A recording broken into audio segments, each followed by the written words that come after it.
প্রিয় দর্শক, অন্য মঞ্চের আলাপ চাইতায় আপনাদের সকলকে আমন্ত্রণ জানাচ্ছি। মনোজ দাস বলছি।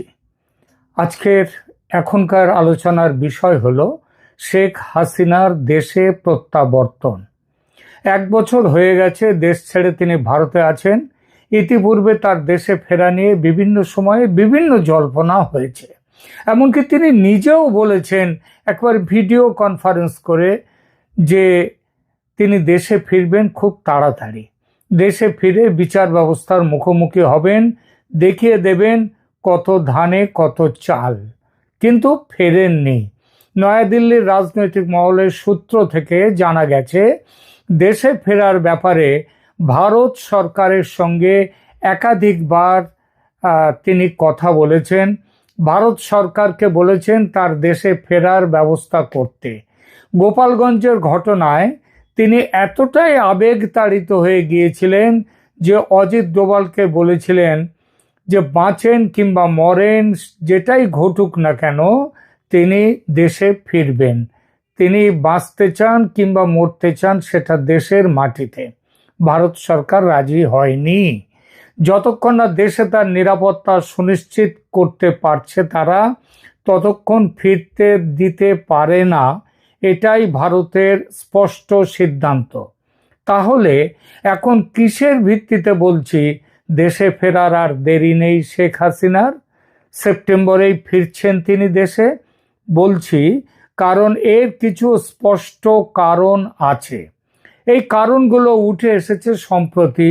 আর এই সব কারণের পেছনে আছে বাংলাদেশের বর্তমান জটিল ভূ রাজনৈতিক পরিস্থিতি। বাংলাদেশের রাজনীতি এখন বাংলাদেশ ঠিক করে না, কিংবা বাংলাদেশের ঠিক হয় না, করে বিশ্বের বিবদমান পরাশক্তির দেশগুলো। স্পষ্ট করে বললে একদিকে মার্কিন যুক্তরাষ্ট্র, অন্যদিকে চীন, ভারত, রাশিয়া। বাংলাদেশ নিয়ে এদের প্রত্যেকের স্বার্থ জড়িত। একদিকে বাংলাদেশে আধিপত্য বিস্তারের চেষ্টা, সেই সঙ্গে একইভাবে চলছে তাদের এই পরাশক্তিদের আন্তর্জাতিক জোটবন্দি। এই জোটবন্দি তৎপরতা এটা তুঙ্গে উঠেছে বাংলাদেশের সংসদীয় নির্বাচন ঘিরে। যে মোহাম্মদ ইউনূস কিছুদিন আগেও নানান টালবাহানায় নির্বাচন পিছিয়ে দিতে চাইছিলেন, সম্ভব হলে কয়েক বছরের জন্য, তিনি হঠাৎই নির্বাচন ফেব্রুয়ারির প্রথম অর্ধে হবে বলে একেবারে ঘোষণা দিয়ে দিলেন। শুধু ঘোষণা দেয়া নয়, নির্বাচন কমিশনকে চিঠিও দিয়ে দিলেন। হঠাৎ তার সিদ্ধান্ত এমনভাবে বদলে গেল কেন? এর কারণ ইউনূস বাংলাদেশে বর্তমানে এতটাই ধিক্কৃত এক চরিত্র, সেই চরিত্রে পরিণত হয়েছেন যে আমেরিকা তার ওপর আর নির্ভর করতে চাইছে না। আমেরিকা মনে করছে ইউনূসকে দিয়ে বাংলাদেশে তার স্বার্থ আর রক্ষিত হবে না। তাকে যত শীঘ্র সম্ভব বিদায় দেয়া ভালো। আর ইউনূস সাহেবও এটা বুঝেছেন, এবং বোঝার পর থেকে ভালোই ভালোই চলে যেতে পারলে তিনিও বাঁচেন। এটা বুঝেছেন যত দেরি হবে তত কমে আসবে সেফ এক্সিট প্যাসেজ। নিরাপদে চলে যাওয়ার রাস্তাটা আস্তে আস্তে বন্ধ হয়ে যাবে। কিন্তু যাব বললেই তো আর যাওয়া যায় না।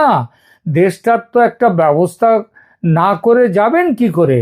সেই ব্যবস্থা হলো নির্বাচন করে দিয়ে নতুন সরকারকে ক্ষমতায় বসিয়ে তবে তিনি বিদায় নেবেন।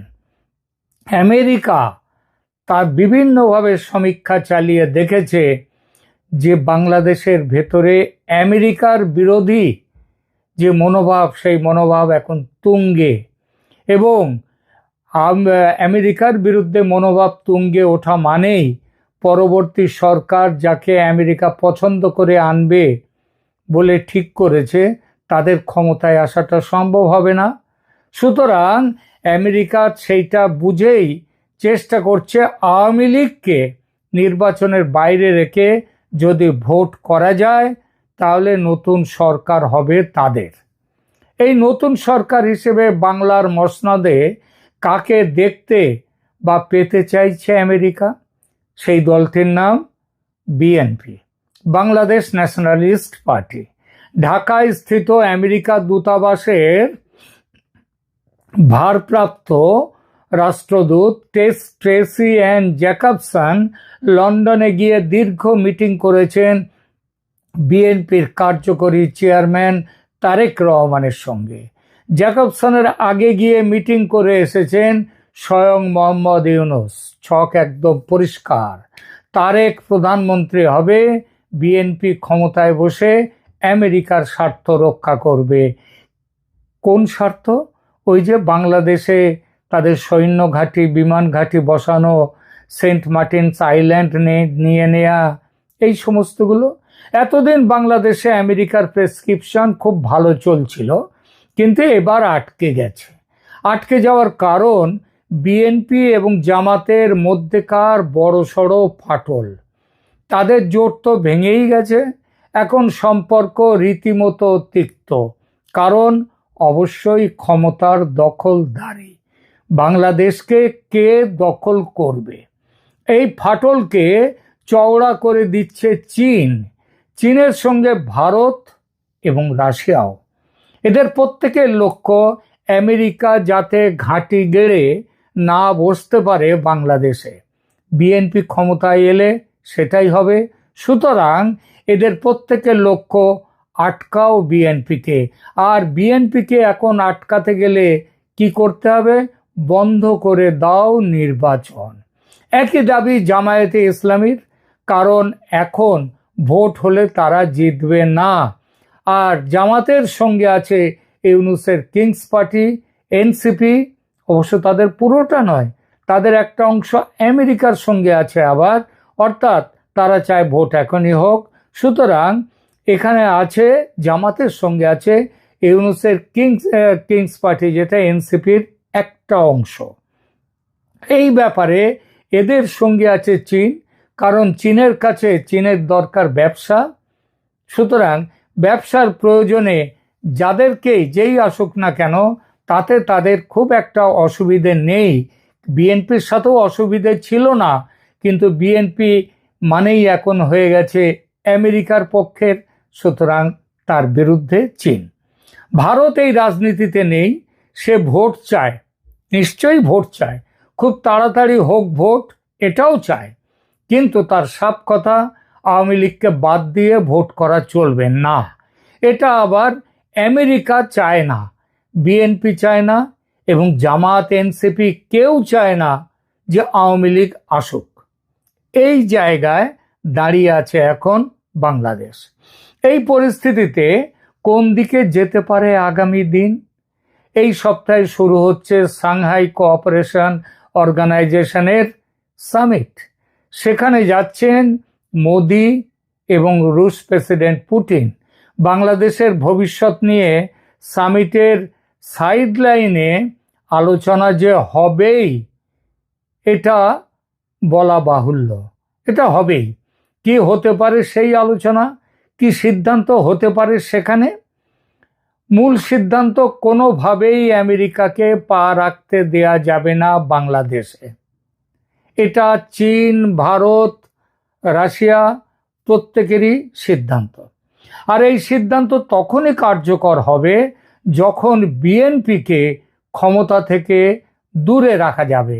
আর এই দূরে রাখতে গেলে তার প্রবলতর প্রতিপক্ষ যে তাকে নিয়ে আসতে হবে বাংলাদেশের নির্বাচনে, নইলে জামাতের জেতার সম্ভাবনা নাই এবং বিএনপি তারা একেবারে টকটক করে এগিয়ে জিতে যাবে।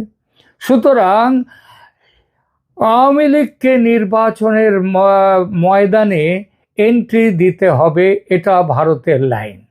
এই প্রেসক্রিপশনে জামায়াত এবং এনসিপির অংশটি চাইবে না ঠিকই, এই প্রেসক্রিপশন তাদের পছন্দের নয়। এমনকি সেনাপ্রধান ওয়াকার উজ্জামানেরও মনঃপুত হবে না এই প্রেসক্রিপশন। তবু এই মুহূর্তে অন্য কোনো ওষুধ নেই, না হলে বাংলাদেশ চলে যাবে আমেরিকার একেবারে কবজায়। ভারত নিশ্চিতভাবেই আওয়ামী লীগের বন্ধু, কিন্তু মনে রাখতে হবে চীনও কিন্তু আওয়ামী লীগের শত্রু নয়। চীনের সাথে আওয়ামী লীগের অনেক বড় সম্পর্ক, এবং আওয়ামী লীগের সময়ে চীন যতটা ব্যবসা করেছে বাংলাদেশের সঙ্গে, ভারতের সঙ্গে তার কিছুই নয়। কিন্তু একই কথা বলা যায় রাশিয়া সম্পর্কে।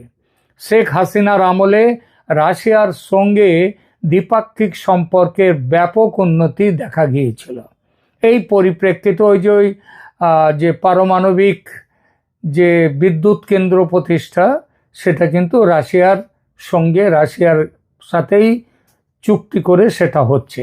এই পরিপ্রেক্ষিতে হাসিনার শিগগির দেশে ফেরার সম্ভাবনা কতটা দেখা যাক। বাংলাদেশের নির্বাচনী আইন অনুযায়ী নির্বাচনের কমপক্ষে 3 মাস আগে নির্বাচনের তফসিল ঘোষণা করতে হয়। সেই হিসেবে নভেম্বরের গোড়ার দিকে ঘোষণা দিতে হবে নির্বাচনের নির্ঘণ্ট নিয়ে, যদি ফেব্রুয়ারির শুরুতে ভোট হয়। কিন্তু আমেরিকা যেভাবে তাড়াহুড়ো করছে, তাতে নির্বাচন এগিয়ে এনে যদি সেনাপ্রধান ওয়াকারুজ্জামান তার চাহিদা মতো ডিসেম্বরের শেষ সপ্তাহে করা হয়, তাহলে কমিশনের তফসিল ঘোষণা সেপ্টেম্বরের শেষ অথবা অক্টোবরের শুরুতে করতে হবে। এই সম্ভাবনা কিন্তু একেবারে উড়িয়ে দেয়া যায় না। আর সেটা বাস্তব হলে শেখ হাসিনাকে ভারতে বসিয়ে রেখে এবং আওয়ামী লীগকে মাঠের বাইরে রেখে ভারত আঙুল চুষবে, এটা হয় না। তাই ভারত এবার পাকা সিদ্ধান্ত নিতে বাধ্য, এবং সিদ্ধান্ত নিয়ে ফেলেছে যে হাসিনাকে দেশে ফেরাবের ব্যাপারে, এবং সেই দেশে ফেরাটা সেপ্টেম্বরের মধ্যেই।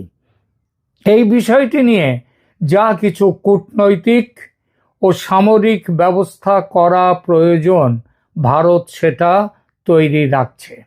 খুব সচেতনভাবে আমি ওই সামরিক ব্যবস্থার কথাটা এখানে উল্লেখ করেছি।